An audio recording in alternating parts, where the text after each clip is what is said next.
Et bonjour tout le monde, nous voici dans cet quatrième épisode du matériel de recherche de fuite que j'utilise et nous sommes en présence du corrélateur de chez Séverin, le Secor C200.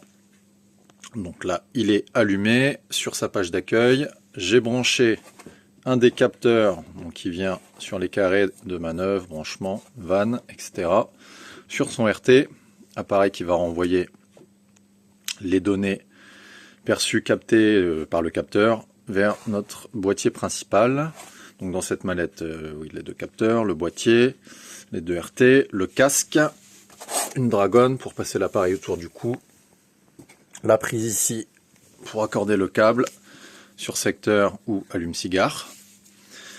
Donc, page d'accueil, on repère ici qu'il a détecté donc mon capteur 1.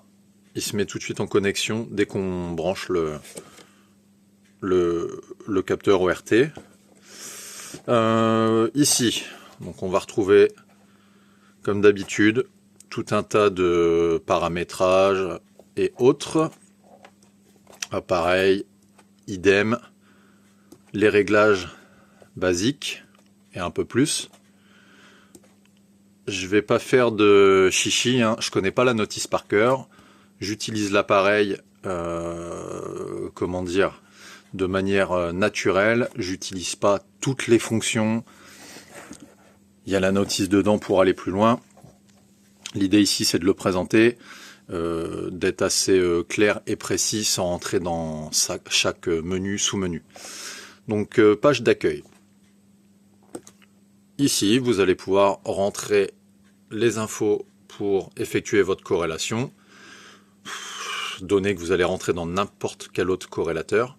Ici, on remarquera que c'est vraiment bien fait. C'est joli. Petit aparté tout de suite, je dis que l'Aquaphone A200 fait un peu usine à gaz. Fondamentalement, ça ressemble au même, c'est le même boîtier. Sauf que ici, dans le cadre de la corrélation, c'est vraiment bien fait, c'est ludique. Franchement, tout le monde peut l'utiliser, c'est top. Voilà. Donc là, vous allez retrouver, là j'ai qu'un DRT de brancher. Donc vous avez différentes infos s'il capte bien le son, la batterie. Vous allez pouvoir choisir quand vous avez le casque de sélectionner le son venant que d'un des RT ou les deux. Ou voilà, pas de son. Qu'est-ce que je peux dire ici? Vous allez rentrer, vous pouvez enregistrer, vous donner un titre à une corrélation, j'en sais rien, moi, Paris rue Rivoli, et au moins vous gardez ça dans vos fichiers. Qu'est-ce que je peux dire? Finalement, ça va être assez rapide le corrélateur. C'est vraiment assez simple d'utilisation. Là, à contrario, oui, d'un aquaphone où on va parler de différentes choses, qu'on peut l'utiliser pour de l'écoute directe, de l'écoute au sol, le vannage. Bon, là, la corrélation, en soi, on sort le corrélateur lorsqu'on a un bruit à un endroit et qu'on veut préciser la chose. Après, je peux donner quand même un petit exemple, sans rentrer dans trop de détails, puisque toujours, pareil, je vous renvoie, sinon pour les intéressés, vers mon site internet sur pragmafuite.fr où je vais plus loin sur la corrélation. Mes petits tips quand même, ça peut permettre, le corrélateur, de trouver une conduite. Par exemple, on va avoir un maillage en T. Imaginez-vous votre conduite comme ça, vous avez un départ là en T, et il n'y a pas de vanne, on ne sait pas précisément où c'est, mais la fuite est sur cette conduite en T.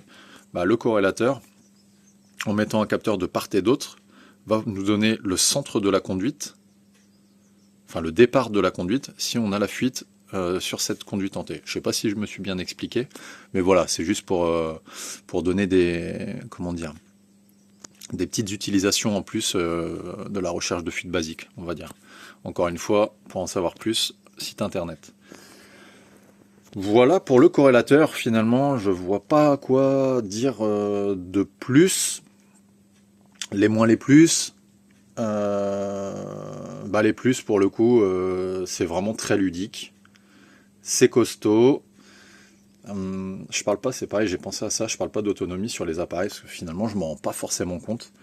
Moi, il faut toujours qu'il soit opérationnel, donc dès que je vois que ça descend, je le rebranche tout de suite. Mais je ne saurais pas dire fondamentalement combien de temps il dure. Mais ça fonctionne bien, il n'y a pas de problème. Les moins, je vais trouver donc les plus ludiques, c'est franchement simple d'utilisation. Les moins, à la limite par rapport à des versions précédentes, le capteur il est gros quand même. Il y a un diamètre assez conséquent.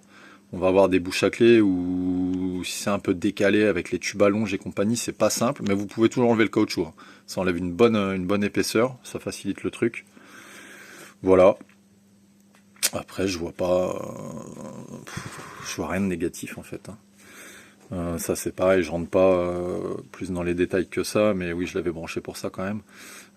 Ici, vous allez pouvoir venir choisir finalement des fréquences, suivant si on est sur du PVC ou de la fonte. Et là, si j'aurais pu rentrer un peu plus dans les détails, donc là, quand on rentre nos mesures et compagnie, on lance une corrélation.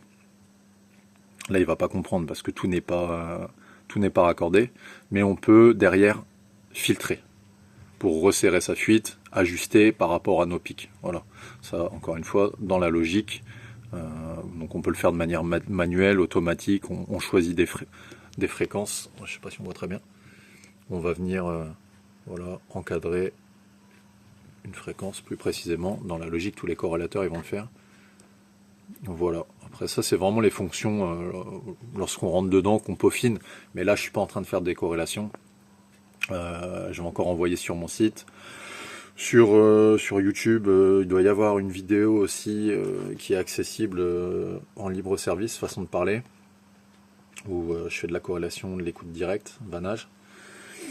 Et sinon j'ai des vidéos dans les formations où je vais plus loin dans le détail avec les données, si c'est du PVC, comment faire, puisqu'encore une fois le PVC c'est quand même c'est le truc pénible où on a du mal à sortir des fuites. Mais en soi, suivant les débits, on trouve quand même. Petite anecdote, si avec cet appareil, j'ai dû sortir une fuite qui devait être dans les 4-5 mètres cubeurs, corrélation de 250-300 mètres. Ça le fait. Après, il faut que les conditions s'y prêtent aussi. Hein. C'est un endroit assez calme. Fonte évidemment. Voilà. Je pense que j'ai fait le tour des principales informations. Si vous avez des questions, toujours pareil, vous n'hésitez pas à me les poser, je répondrai avec plaisir. Et sur ce, à la prochaine.